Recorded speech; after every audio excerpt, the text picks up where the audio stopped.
Hey, what's going on, my friends? It's Dave Sharpe. Welcome to Wake Up Legendary. And my friends, we've got a very special guest on this morning, a very special guest, a real true legend in the house this morning. Many of you know who he is and have worked and learned from him. He is a regular on our coaching calls and also a former student here at Legendary Marketer, has a quite extraordinary story.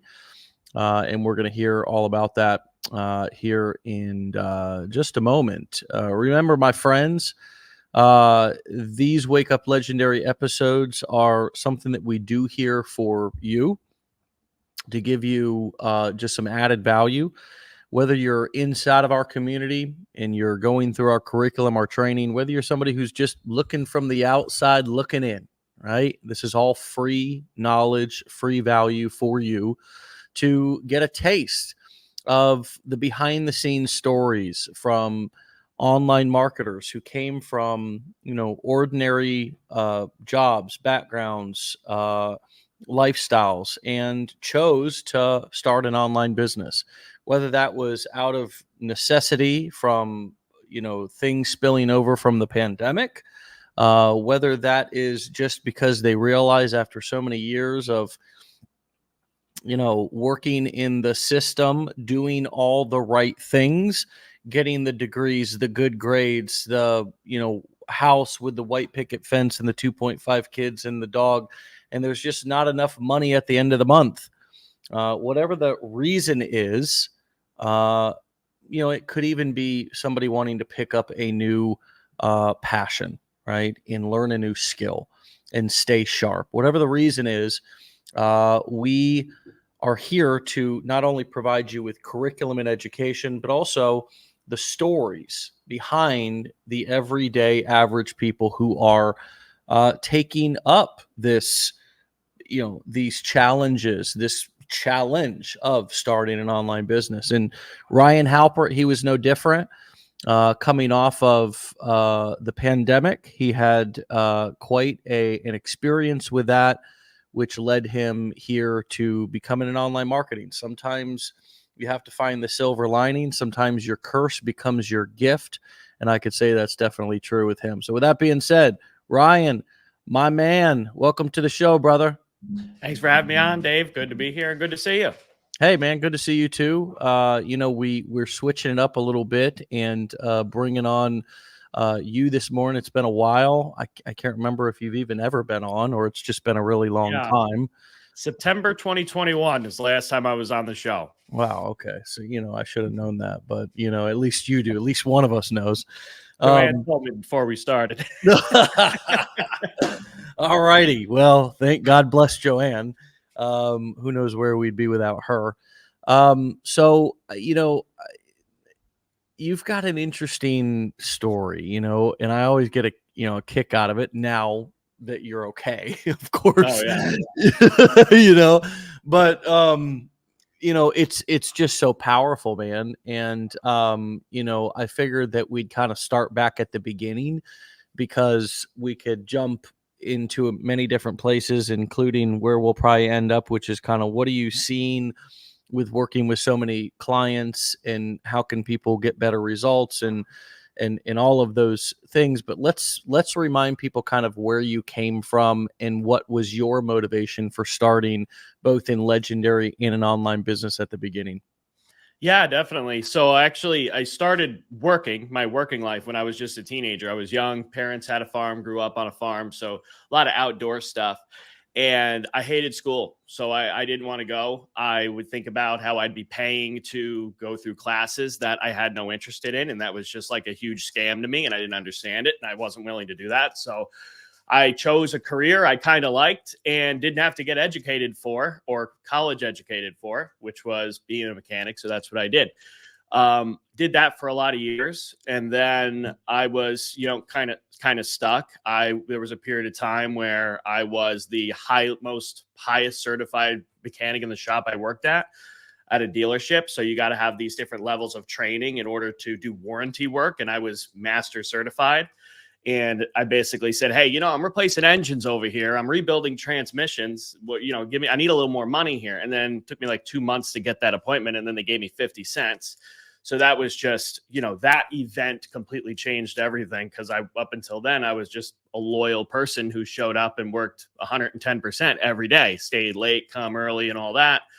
And then that happened. I says, okay, this is not, this is not going in the direction I needed to go. So then I started my own business in heavy equipment repair because that was the highest paying area. And I was very strategic in what I had learned from other people I've talked to. And basically I said, you know what, if I just go into it in an industry and have a customer base that's going to need me regularly.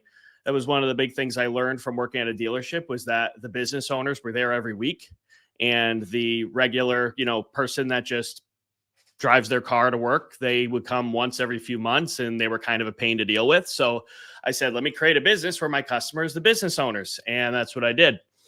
But, I was just chasing money. So it didn't really work out so well. I did that for 4 years, and I made a lot of money, but I didn't like the work. I hated the work. I hated the stress. Long hours. IRS was a pain to deal with all the time. Even when I was doing nothing wrong, I was getting letters from them. And so I was just, in the meantime, trying everything else that I could to try to figure out how could I get out of this. I made a huge mistake. I'm second guessing. Maybe I should have gone to college. I didn't know, because here I am now, 10 years deep into this career, and I don't have anywhere else I can go. There's no other direction, because this is all that I know. I didn't know anything else. So I started trying all kinds of different things. I did the Amazon stuff, the drop shipping stuff, the day trading stuff. I did all of it. For some reason, affiliate marketing was the very last thing that I tried. And I can remember why. It's because I had known about it. I've heard of it. But for some reason, I just thought it was this really complicated thing. So here I am looking at affiliate marketing now. I'm like, oh, my God, more foreign language. I got too much other stuff I'm trying to learn. And just kind of put it on the back burner. And then, I ran out of options because the other stuff all didn't work. There was some reason or another that I couldn't be successful with that. So then I just came back over to looking at affiliate marketing. And I don't remember exactly what it is that got me to the sales page for Legendary, but it was definitely from doing research, because I was a Googler and a YouTuber and doing all these things. And the next thing you know, I'm going through this challenge, and I'm like, holy crap, it makes sense. Like, I actually understand what the guy's talking about. And it's interesting, because that was the one thing I was avoiding. I was actively avoiding trying to learn about it, because I thought it was this super complicated, difficult thing to do. Right. But once I went ahead and actually started paying attention to it, learning it, focusing on it. And it was one of the things I learned. It was either from, I don't remember if it was from you directly or if it was from Robert Kiyosaki's book, but it was, you gotta stay focused. And that was the thing I hadn't been doing. Was I was so distracted by so many different things that I wasn't focused on any one thing. I was just trying to make it all work. So I eventually said, let me focus on just this one thing and see how far I can get with it. And then, lo and behold, it worked. I went in and I went through the training, and I went and I bought the blueprints, and I started doing the stuff that's in the training, which is a big proponent of it. I started doing it and learning it, and then going through it and implementing it, then going back through it, and then asking questions and doing the stuff. And then that's when it started working. Sorry, I was unmuted there. I didn't know when you were going to stop, so I just kind of was like sitting back, just chilling. Just let me go at it. Yeah, no, I was out of your way. Yeah, man. I mean, you mentioned the going through the training is a huge kind of proponent of success. And, I know that you have a lot of insight into working with our clients. And what do you just in terms of going through the education, do you find that most people actually are doing that? Are they not doing that? Why do you think so many people in this industry buy things and then don't go through it and don't kind of treat it like, I don't know, like any other school or education work that, you are going to go through. And if you go to college, you can't expect to graduate and actually, succeed without, I mean, unless you're a star football player and you're just going to somehow get, I don't know how they pass. They don't even graduate, right? They just go to the draft. I mean, so it's not even realistic. It's apples. It's not a good analogy. But, why did you put an emphasis on that? Is it because so many people you notice are not actually taking the time to learn these skills? And if they would something be different for them? Definitely. Everybody, I don't want to say everybody, but a lot of people spend a lot of time looking at everybody else and what everybody else is doing. And ultimately, you can't look at it. Yes, it's one thing to like look at what other people are doing just to kind of get an idea and to get, to learn, to do that, to learn, but you can't do that and just follow the herd. You know what I mean? That's what everybody does in high school. And then they go to college and then they all get degrees, and 52% of them end up in jobs that don't need the degree. And so when you're going into start a business and you're going to enter entrepreneurship, it's you're in charge of that. You're the decision maker in that. So you don't want to just carelessly make decisions based on what everybody else is doing, right? And that's the biggest thing. So one of the biggest things I see is I'll get either it'll get said to me directly, or I'll get a question that kind of alludes to like, okay, I know what's going on here. And it's that, one thing can be stated very, very clearly in the training that they have access to, and it can be detailed out and explained, but they're doing it a totally different way because, well, I saw this person doing that. Right. And that's not right. That person is not in the process of launching a business. It's not comparing apples to apples. They have a different audience. They have a different personality. They have a different background. They have different goals. And their long-term plan probably is nowhere close to what yours is. But all you're seeing is you're trying to set up a funnel and they did something a little bit differently.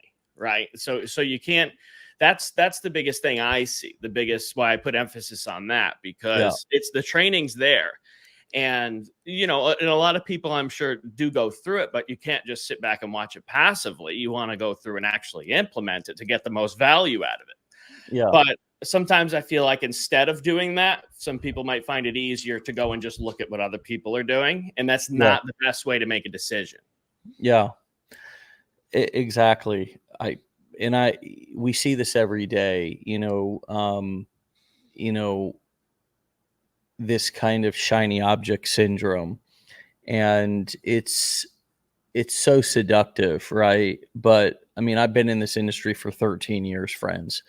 And some of you are just coming into this industry and you're coming into just the whole online marketing space, and you're even following people right out there on Instagram. Some of them were former affiliates of ours, or current affiliates, or current customers, or just right.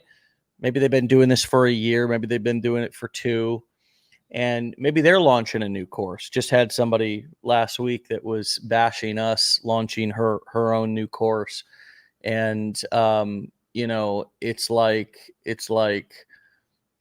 well, that's fine. She learned what she learned here, right? From going through the actual training, right? Just like probably many of the people that you see out there or are following. And at the beginning, they did exactly what we're teaching you to do as well. Now, maybe over time that changes for them as what, you mentioned that you can't compare your chapter 10 to somebody, or their chapter 10 to your chapter 1. The other thing that I often think about is, if you would go through the actual training and understand some of the mechanics and how to connect the dots, you would be able to come up with a lot more ideas on your own, right? Instead of looking around at everybody else and trying to it looks like a puzzle that you can't put this puzzle together. when in reality, it's kind of all laid out there. It just takes a little bit of time to go through and sort of deconstruct, or not deconstruct, learn how to construct and understand in your own mind. It's actually pretty simple once you understand the foundational elements of building a sales funnel and how a sales funnel works, setting up an autoresponder and how an autoresponder works, coming up with an angle in how to find an audience, going through, for example, our fishing formula business plan, and kind of just understanding how those 8 steps play such an important role in how you can use them no matter what you're promoting. And the goal is for you to actually understand what the hell you're doing, instead of having to look at somebody else, copy them, and just pray. Right? That's not a good marketing strategy. Right? And then you get frustrated because you're not getting the same results that they got or that they promise, when in reality, it's you're not doing the same thing. You think you're doing the same thing, but you're not doing the same thing. And so, we've come out with a new 5-day challenge. It lays out a lot of the groundwork for you to be able to learn the foundational elements. And if you're serious about your education, you can progress through and take more training from us. But the bottom line is that, man, dude, you're right. And I know exactly what you're talking about in terms of just somebody will ask a question, say on a coaching call, and you already know where it's coming from. It's well, I saw such and such doing this. And so now I'm wondering if you can help me make sense of it, right? And sort of copy and duplicate it. And it's like, no, we can't. Right? We need you to start from we need you to start from 0 instead of trying to jump to step 10, because then you're actually not, we want to get you to a point to where eventually you don't need us. We don't want to create dependent people to where you have to come back to us to decipher every single thing that you want to do. We actually want you to understand what you're doing. That's part of the reason it's a gift and a curse for us, right? Because what we want you to do is launch and leave the nest, right? Now that's it's sort of a bad business model for us, right? Because we don't keep you sort of dependent on us forever. But it's the right thing to do, which is why we do it. And so we want you to leave the nest. We want you to know how to think for yourself. And we also want you to not have to copy people in order to succeed, because then you just look like everybody else looks. Talk to us a little bit about, what you would recommend for somebody to find their own voice, and how you got comfortable being somebody who was a heavy equipment mechanic, not being on camera. How did you become comfortable on camera? How did you become comfortable being in front of people and in sort of finding your own message, being comfortable in your skin, and eventually, being able to think for yourself around your own marketing and even coaching people? What are some of the things that stand out for you around that? Definitely. Yeah. So, for one thing, I mean, I definitely had the period of time where I was in my head too. It wasn't like just I flipped the switch and said, "Oh, I'm going to do this now," and I learned it. I'm going to do this now, right? It's everything for me was lots of learning and practice and repetition. Doing it a lot of times until I got really good at it. And really what I found is that I actually really enjoyed the technical elements of this business, and I enjoyed all the pieces of it. And then I got kind of, what's the word I'm looking for? Like challenged or obsessed with the result, right? Like, how can I hit this goal? Can I get this thing to happen? Right. Whether that was a sales goal or a number of views goal or a number of followers or whatever. And, I would set these little goals and I would always work towards them. But for me, I spent a lot of time in the beginning. I did the paid ads and I still use them. They work, but I started with paid ads as a way to not get on camera. I didn't want my friends and family to see what I was doing. I didn't want, right? It wasn't that I cared about what somebody who I'd never met before that lived across the country was going to say in my comments. It was more or less like, okay, you know, I got a lot of people. This is a small town I live in. Everybody knows who I am. And, you know, I got this business that is currently my livelihood and paying my bills and my rent and stuff. So I can't have my customers, you know, seeing me say things online and it's going to be unprofessional, right? I created every excuse I could to not actually go on and actually do the stuff.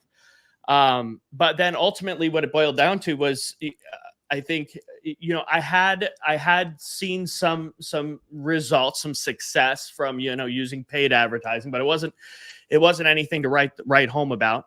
So I finally decided, all right, you know what? It's been 45 days, 60 days of this. I'm not getting where I want to be. I'm understanding some of these other things and I'm understanding why this isn't working. So let me just go do the other thing. And by the time anybody finds me, I'll probably have enough followers. It won't really matter anyway. And that's actually exactly how it panned out. I got to myself to a point where I had to kind of like talk myself up a little bit and just, you know, get excited about it and then just start making videos. And it was a struggle even then. You know, I spent the first 30 days, I didn't really get I didn't see any results. I didn't see any views. I was on TikTok, 200 views every single post. And no matter what I tried, it wasn't working. And then one day, boom, it just worked, right? I had one video that did extremely well. And then it seemed like that was kind of, you know, how I broke through the ice. Every video after that progressively continued to do better. But ultimately, I started looking at actually what that video was. That video was a video of me telling the story about how I only got the 50-cent raise from my employer.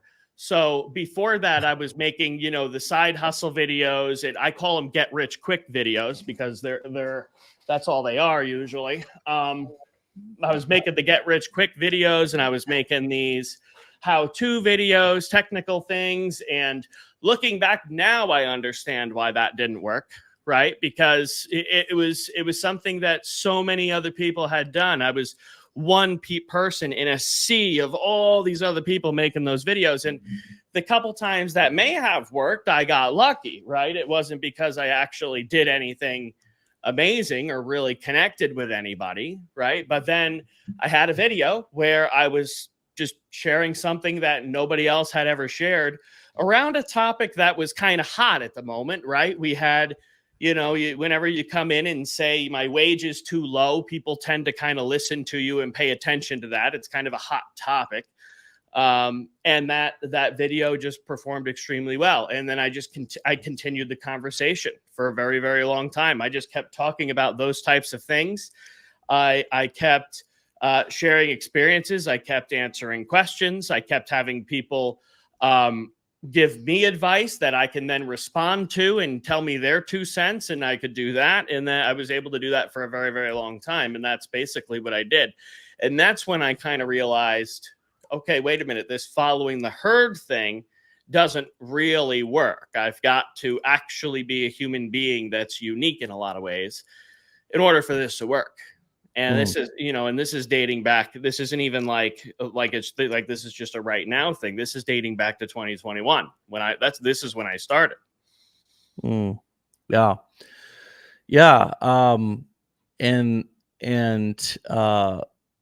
You know, to this day, it's, you know, what's interesting, man, is if I think back 13 years ago, it was the same exact, you know, it was the same exact formula. It's like way simpler than people make it out to be.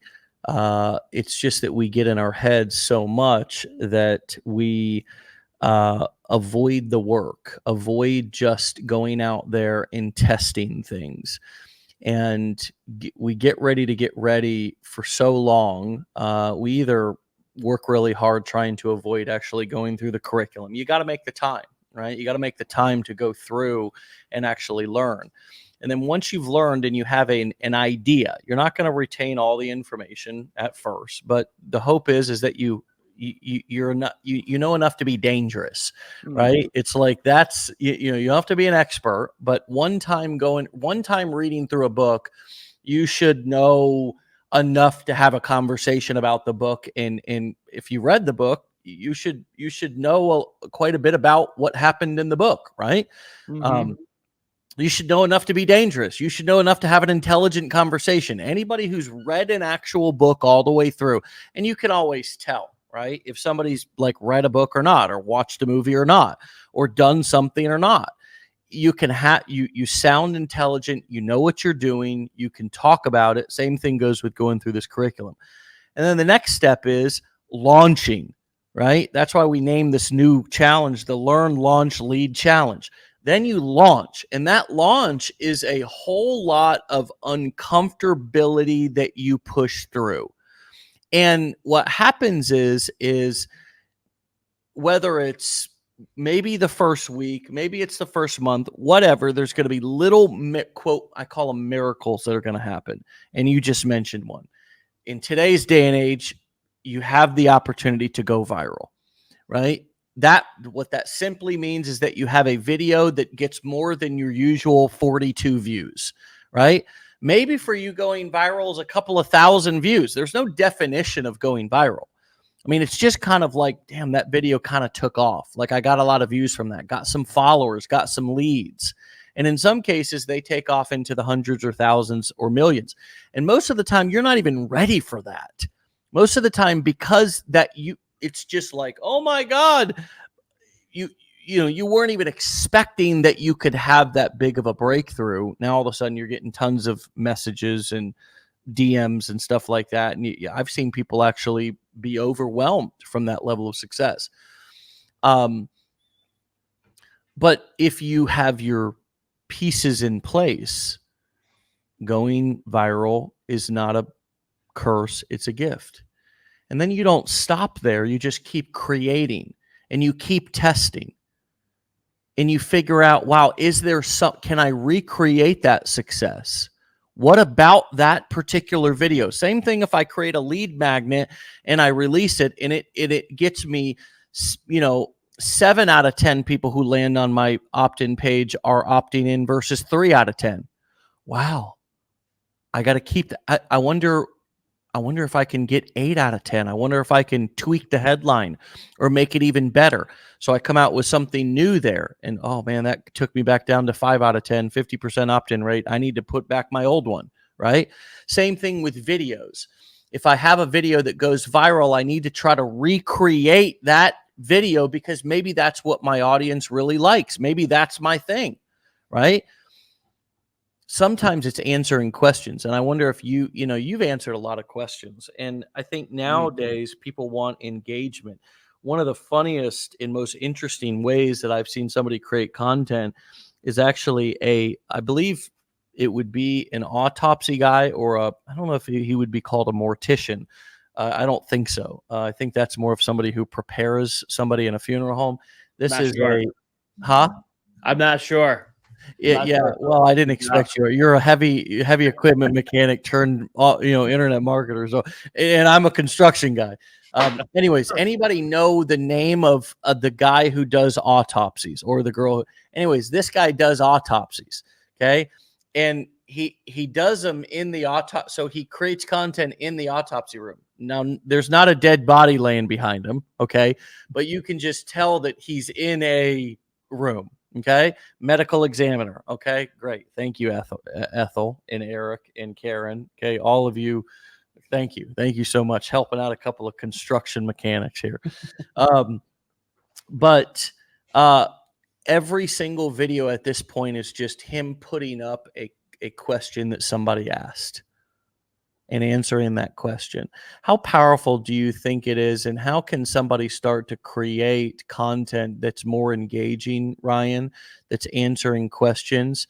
How can I get my audience to start asking me questions so I can get myself in the position of an authority? Because the person who's coroner, thank you, Alex. It's one of these: coroner, medical examiner. Thank you, everybody.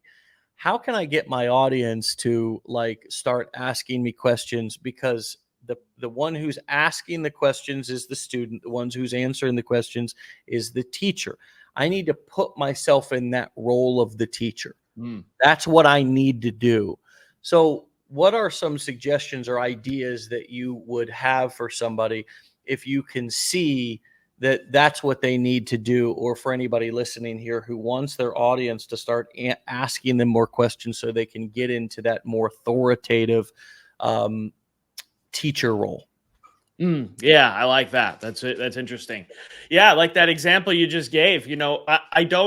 I can't think of any connection I have where I could get those questions answered. Right? I can't think of where that's not something readily available to me. It's not just I don't have that person. I don't have that.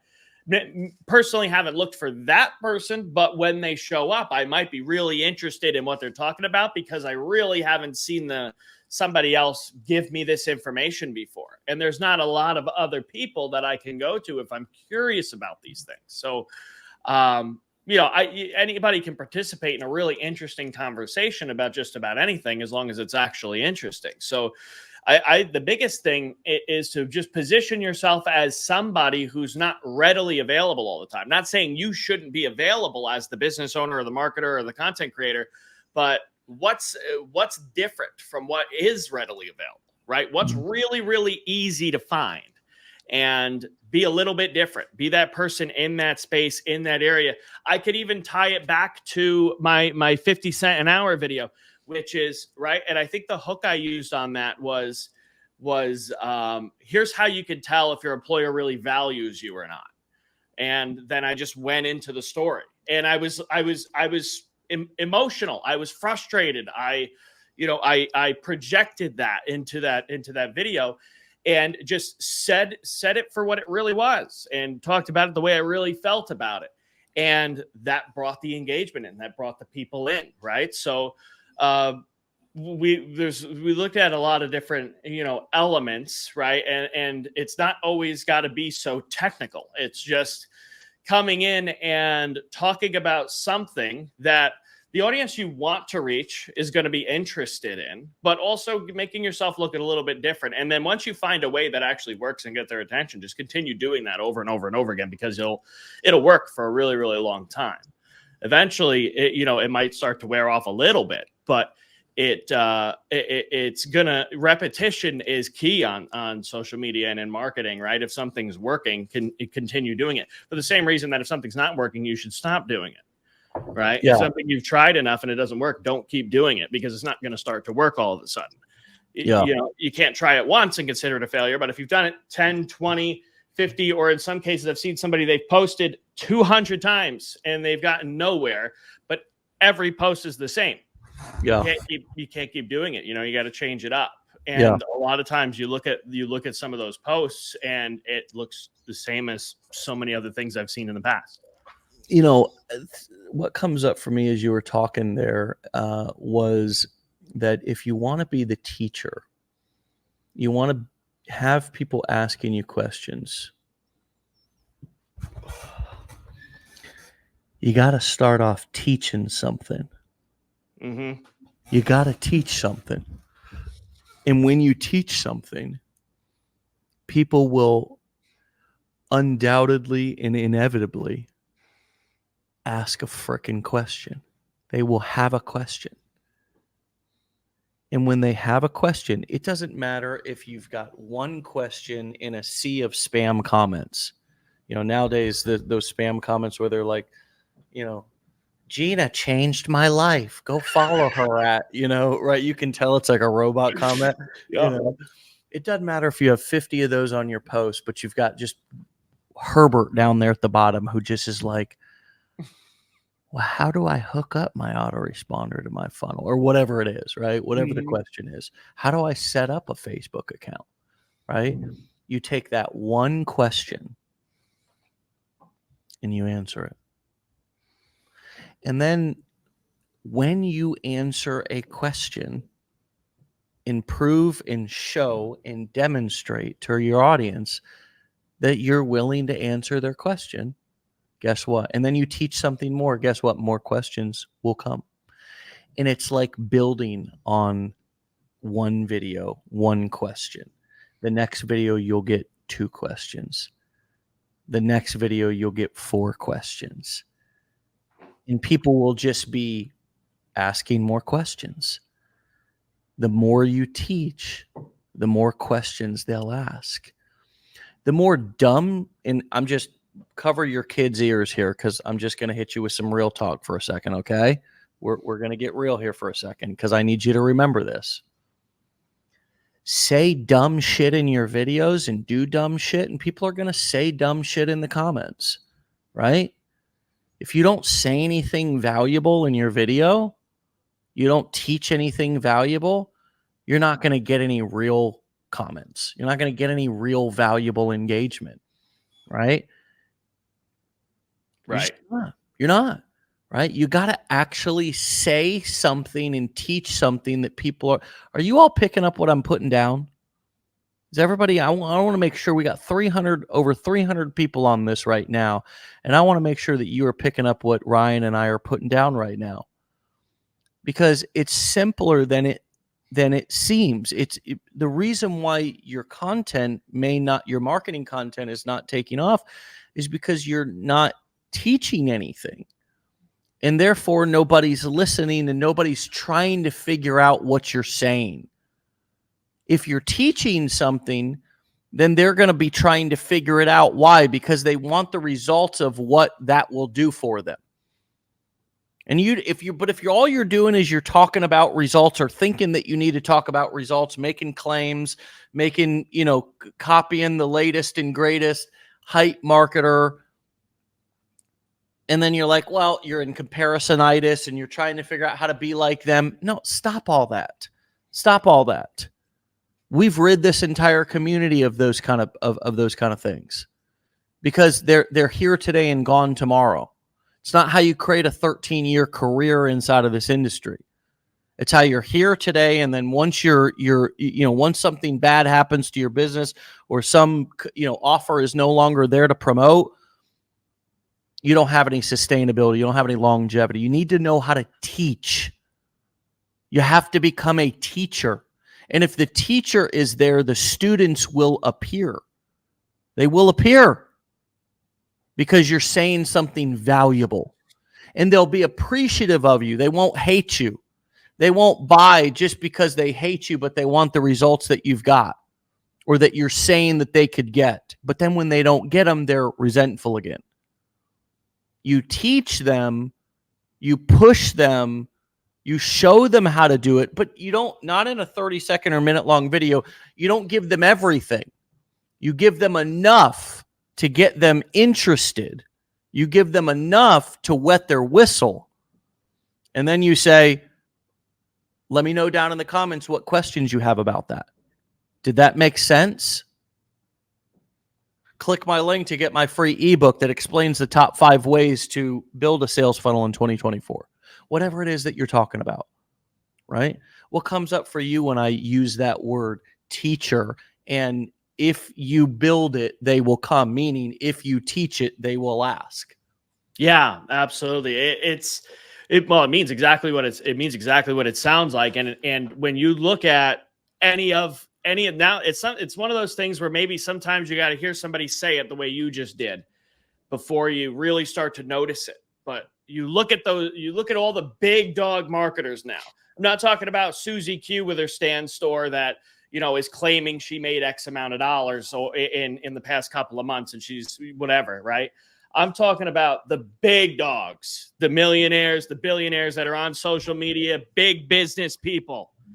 Look at what they're doing. They're doing exactly what Dave's talking about and what we're talking and what we teach you in this training, which is to teach. They're teaching and they're providing value. They're educating inside of their content all the time. And they don't care about views because they're just going to come, right? I don't need a lot of views. I just need the right people, right? And that's it. So you can't ever really go wrong with, being a teacher. It's almost like a no-fail strategy. There's pieces of it where, you're going to get better at over time. Like I said earlier, continuously doing the reps, you're going to just get better at it. You'll know how to create a better hook and do all that fancy stuff, but you don't even have to really get too caught up in that when you're just beginning. You just have to teach them something. and don't teach them the same exact regurgitated thing that a lot of other people are teaching them that nobody actually cares about. That those different things where one thing has nothing to do with the next, and every single video is only applicable to one person, right?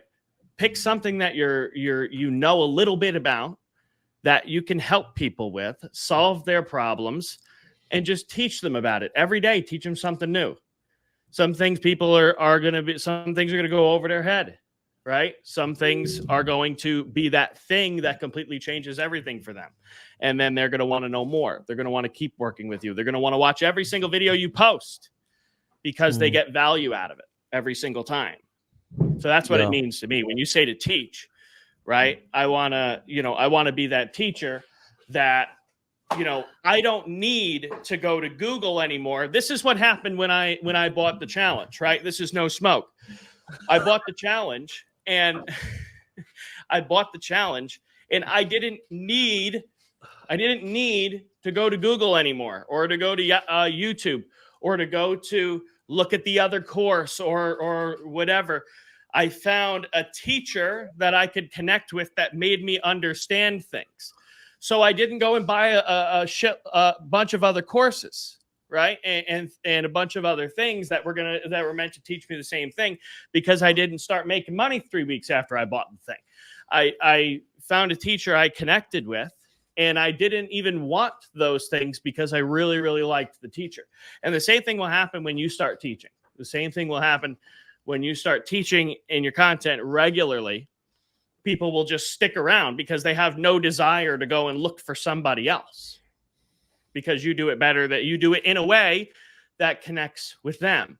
And this is where really personalizing your strategy and your style and your delivery, it really makes a difference. Because if you're just copying everybody else and you're just doing what Susie did, and then you're doing what whoever else did over here, now you got all these different things and nobody can connect with that because it's not original. And there's a lot of great comments that are coming in as well, building on what we're saying here. And this is a simple one. Let me see if I can find it. Anyway, somebody said you got to make sure that you're learning while you're teaching, and that's a great point. I want to kind of hit on this here for a minute. Why that's so important. Not only do you need to continue learning while you're teaching, but you need to continue practicing, because that practice is going to give you something to actually teach. Whatever you're trying, you learn, you do, you teach. That's the whole equation here. You learn, you do. That is the, learning and doing have to come before teaching. You learn something, you implement it, and then you teach what happened for you. You don't have to share a generalized experience from you. You share your experience. And that's the whole formula here that we're talking about. It's such a simple, but yet so hard for some of us to do. Why is it hard? Well, because we overcomplicate the hell out of it. Mm-hmm. But it's learn something, do it, and then say, hey, my friends, welcome back to another dog training video. Yesterday, I sat Mr. Beagles down here and did the 1-2 the RX bar formula. And when I set the bar down and I told him to stay, he didn't listen. He came over. And so I switched flavors. And when I switched flavors and I dropped it on the ground and I said, stay, he stayed. For more tips like this, make sure that you hit the follow button and make sure that you download my 5 ways to get your dog to stay today. See you on the next video, right? I mean, the point is that I learned something somewhere. I learned about the RX bar formula that gets your dog to stay and pray before he comes today, right? Whatever the hell you're teaching or talking about, right? I'm just coming up with something off the top of my head. but hopefully you're getting the point. I learned it somewhere. I did it. I have to do it. I can't learn it and then I'm not. This isn't philosophy. Nobody gives a shit about what you have to say if you have not done it yourself. That was like me when I was in drug treatment back in 2004, and I'm coming fresh off of the hard knocks life for us, right? And I got some counselors who are like, oh, yeah, like I went to college and I've got a degree about counseling, and I want you, I want you to tell me all about yourself. And I'm like, dude, I ain't telling you jack squat. But then I went into another counselor's office who was like, yeah, I was an addict too. Yeah, I got 10 years clean now. What's going on, man? And I'd be like, for real? How'd you do it? Right? Because this is a true story. The details are a little bit different, right? Whether somebody had 10 years or whatever, but I was able to relate more with somebody who I knew struggled with the same thing that I struggle with, or has done the same thing that I'm trying to do. And so the cool thing is that I would also listen to somebody who only had a day clean. If they were like, hey man, I've been in your shoes and I stayed clean yesterday, and I'm clean so far today, I'd be like, damn, really? For real? Right? Way more than if somebody just had learned but didn't do. So the same thing works when you're out on social media and you're creating marketing content. You learn it, you do it. And now suddenly you have the identification pieces to be able to help somebody to say, oh yeah, like this person's, I want to know what you did, man. Show me what you did. Don't just talk to me. Don't wave a finger. Don't wave a finger at me. Don't preach to me. But just share with me your experience. And when you start sharing that experience with people, it's really powerful. And that's why your story is so powerful. One thing that you didn't touch on that I wonder if you will is like the COVID piece, man. Yeah. Like you were in the hospital. Like, I wonder if you would just tell people like how, like you had some ads running and then when you came out, you like, if you would just share as we bring this in for a landing, like how this, like you had a near death experience and it was right after you had kind of launched your business, if I remember correctly. Yeah, it was it was a very interesting pivotal time. So basically this was December of 2021 is when this happened. This was beginning of December, and by time like a week before Christmas, like a 3-week ordeal, this particular story here. So I had been I had some regular income coming in from my new marketing business, still had my heavy equipment business. So I'm doing both. I got both gigs going, and I didn't have intentions at the moment of shutting down my mechanic business, but I was cutting back the hours a little bit. I was seeing the potential, right? I was sold on the fact that, okay, I'm capable of this other thing. It's working. I'm liking it more. And I'm seeing a greater amount of possible growth over here than I'm ever going to get over here. So I started adjusting my ratio. So and that consisted of really just, continuing to do my day job thing, but then also posting content, writing emails every day, the normal stuff. And also I was still using some ads. I was running ads for a couple different, or for one different niche. And then I had some ads running for the primary niche that I was creating organic content about. And my wife, fiance wife at the time got, not at the time, she's still here, she lives in my house. She got COVID, right? She got sick. And I was one of these guys, this is a big hoax, man. I ain't going to get sick off this thing. This thing ain't going to get me.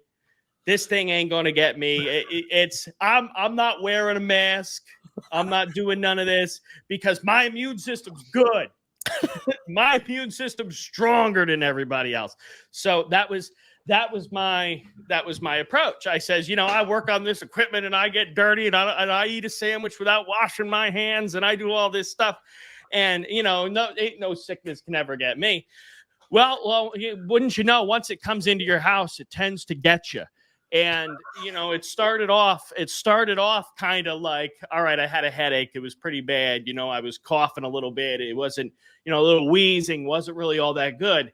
And then it started getting worse, and it got to the point where it was scary. It was quite very scary.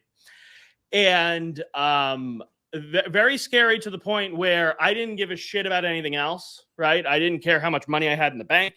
I didn't care whose tractor I had just taken apart, that they need it back together as soon as possible.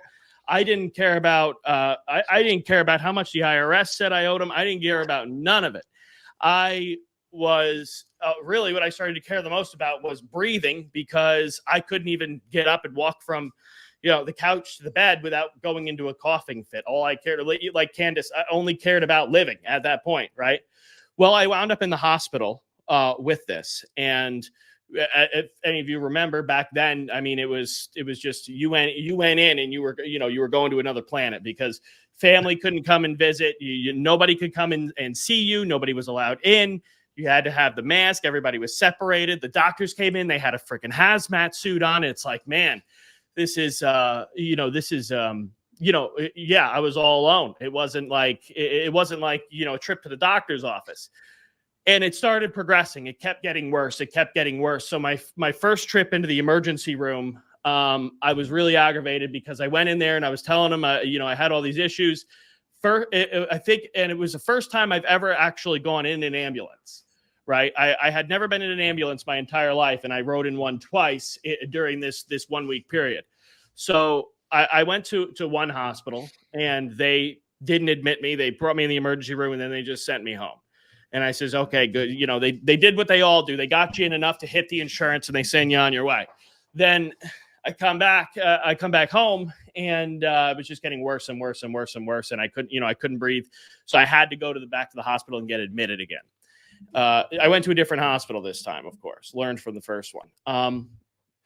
And then, I was in there about 3 weeks without going into too much detail. I was scared for my life, because I could not breathe unless I had machines that were assisting me with breathing. It was that friggin' bad.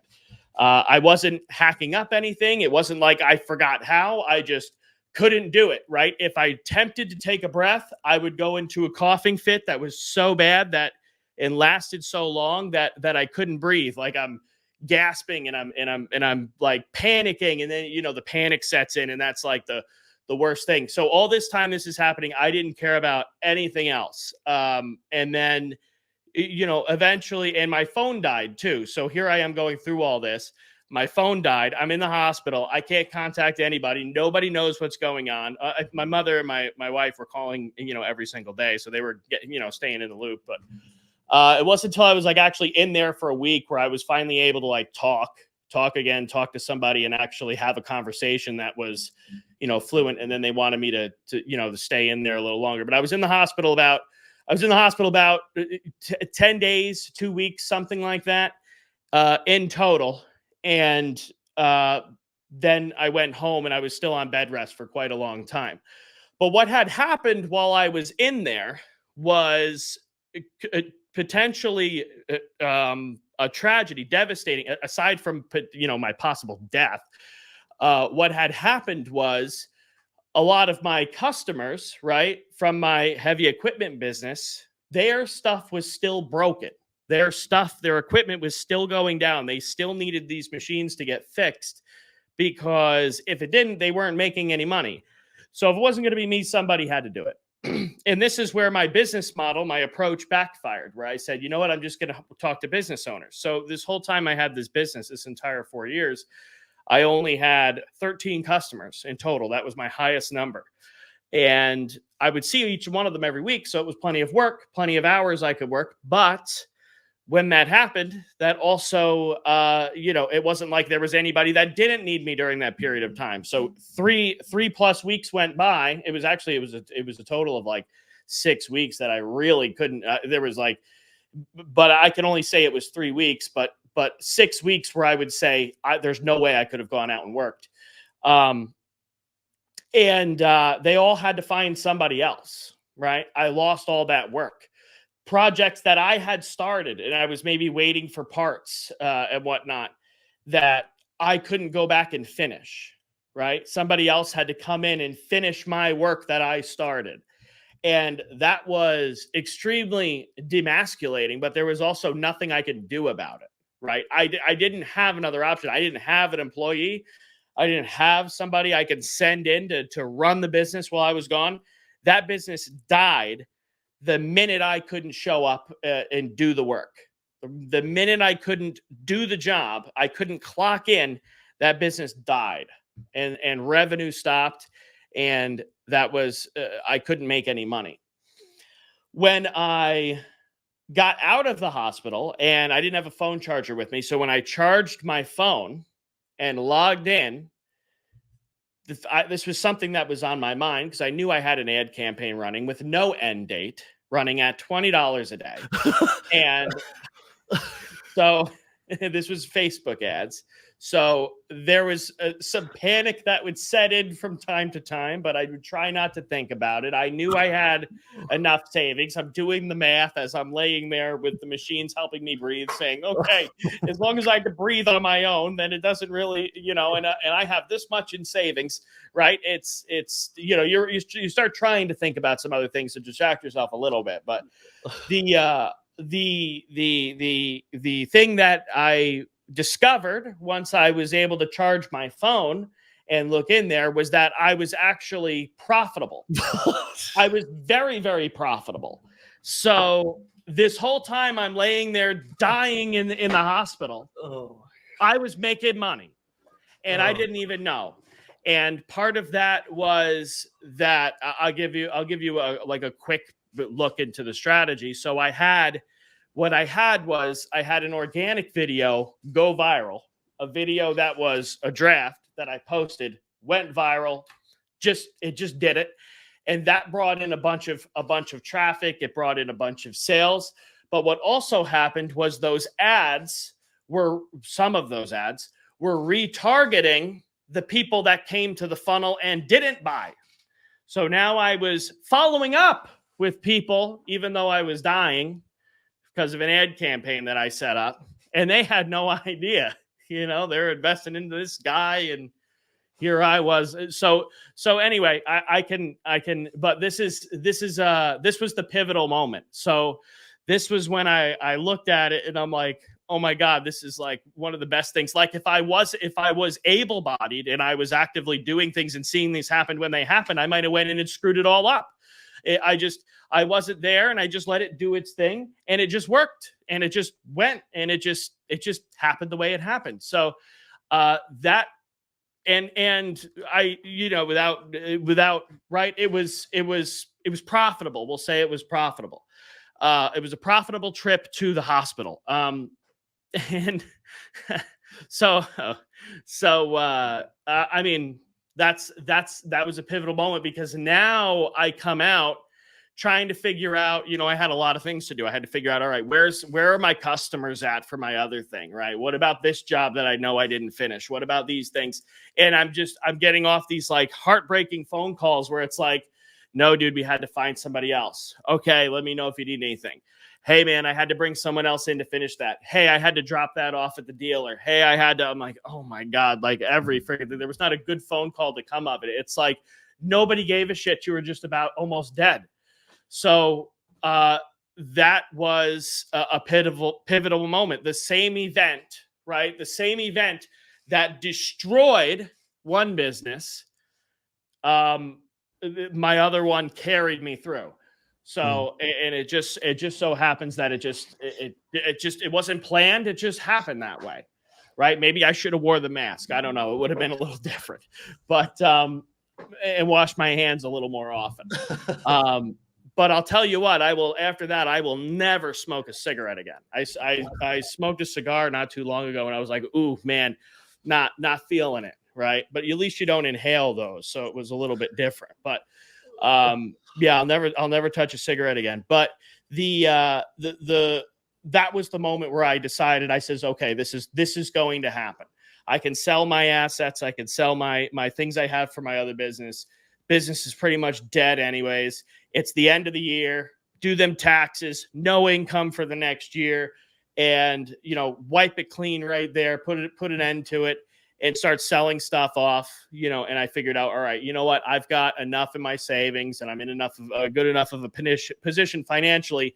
I can screw this up for 12 months and I'll be all right. If I can't figure it out in that amount of time, I'll just, or something happens, I can't keep it working, I'll just go back and I'll get another job, right? That's right. My worst case scenario is most people's life strategy. So it's not that big of a deal.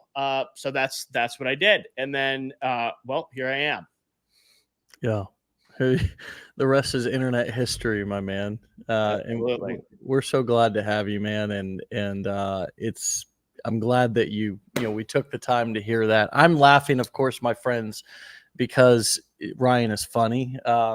Very serious topic, and we're certainly sensitive to anybody who lost somebody during the pandemic. But sometimes your curse turns into your gift, and I just wonder how many of you right now, are missing the important parts of that story, or the fact that he actually launched, right? He actually launched. And sometimes launching is, even though it feels scary, is better than doing nothing at all, because you're at least launched. Something is happening. And if you're luckier than Ryan was, where you're still conscious and able to, if you have a campaign or you have something that's going desperately wrong, you can turn it off. Hopefully you're not in the hospital on a ventilator, but you happen to be lucky. It doesn't always happen like that, where, things actually ended up working out, but they worked out simply because you launched, man. That's what kind of guy you are. It's what kind of guy you've always been. It's why I love working with you. It's why I love having you here on the team. If you want to catch more of Ryan, he's on our Blueprints coaching calls. He's on Decade in a Day. He's here, coaching clients on a regular basis with us. That's where you can hear more from him, learn more from him, hear more hilarious stories. And thanks for actually circling back on that one and sharing a little bit more detail. Not only is it funny, it's only funny because you made it through, of course. And of course, the way that you tell the story, but there's a lot of little learning lessons to take away from that. So it's worth a re-listen, my friends. Ryan, it's always a pleasure, brother. Stay legendary, my friend. All right. And yeah, we'll talk to you here real soon. Okay, man. Sounds good. Thanks for having me in. See you. Keep up the great work, man. Thank you. All right, my friends, you can get started here at legendarymarketer.com/enroll.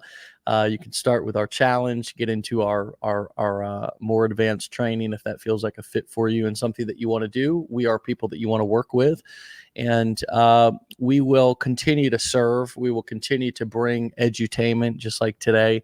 And we thank you for being here. Thanks for all the amazing comments for Ryan, of course. He's a stud. He's funny, he's smart, and he's a product of the product here, which is something that we're super proud of, and so happy that he gets to coach our clients and interact with you all on a daily basis, and you get to interact with him as well. So with that being said, we'll be back here tomorrow for another episode. As always, go be great, do something productive. It's Monday, start your week right. Hopefully this episode helped. You can catch us on all the major podcast platforms. We'll put the replay up. Plus right here on this page, this Facebook page, you can catch all the replays as soon as we're done. It'll just live right here on the Facebook page. So you can go back and you can watch it or rewatch it as many times as you want for all the education as well as the entertainment. And thanks again, Ryan, for the amazing story and all the value on today's episode. With that being said, boom, one last one for Ryan. Get out of here, my friends. Have a great day. Be legendary. Peace.